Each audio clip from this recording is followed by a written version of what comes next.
What's up, guys? So I got a question on YouTube about how to manually focus on yourself in videos. So this is the Opteka 28mm f2.8. It's a manual focus lens. We've also got this Rokinon 12mm f2. This is one I've been using a lot lately, doing some reviews. And so when I'm doing like a vlogging type video with this lens, I'm going to set it to f2, and then I usually go to about this 1.6 feet. That's about how far I'm going to be holding it away from me when I'm doing a vlogging video. And then, oh gosh, yeah, so then I just kind of hold it away, film that video. The one thing I don't like about this lens is there's no image stabilization in the lens. The camera that I'm using, that I'm filming on right now, is the Fuji XS10, and it has IBIS, so that's not as big of a problem with that. So yeah, with this one, I usually use this one for street photography.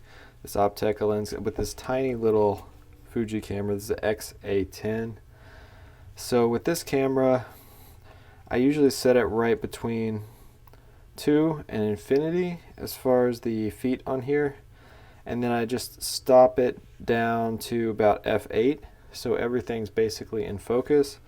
And I'll either hold it at waist level like this and take the photos, or I will just hold it with one hand, snap some vertical photos, something like that. This is where I'm riding a skateboard or a bike downtown and I just want to do some quick street photography.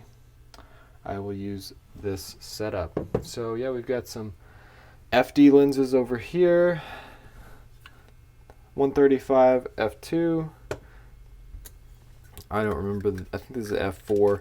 This is a 60 to 300 f4 constant aperture zoom, and this was really cheap for something like that. I really like this lens. And then we've got a 50mm 1.8. It's always a good one to have.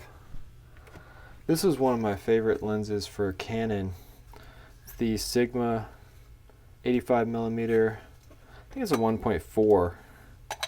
Let me check. I'm pretty sure. Well, actually, it's a Cine lens, so it's T 1.5 instead of f 1.4.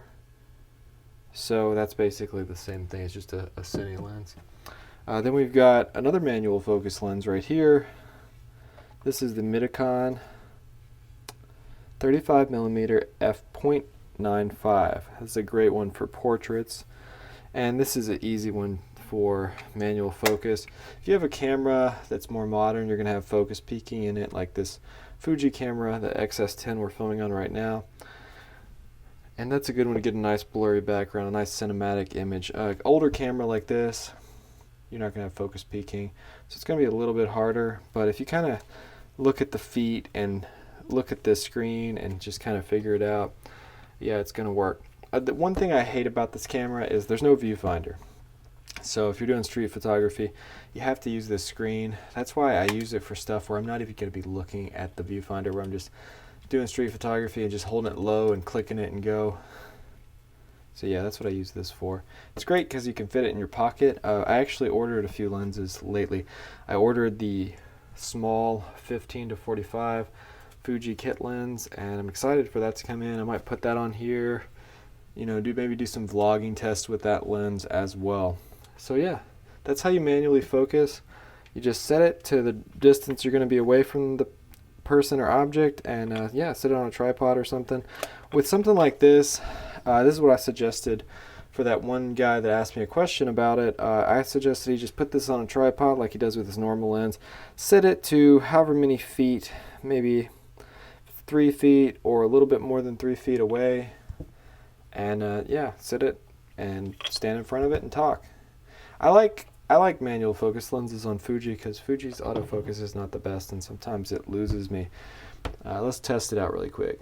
So yeah, there's my hand, there's the lenses, and it's still on my hand. Okay, so yeah, So I really hope you guys enjoy this video. If you like this kind of content, reviews, tutorials, and videos about what I'm learning as I grow as a filmmaker, hit that subscribe button, and thanks for watching.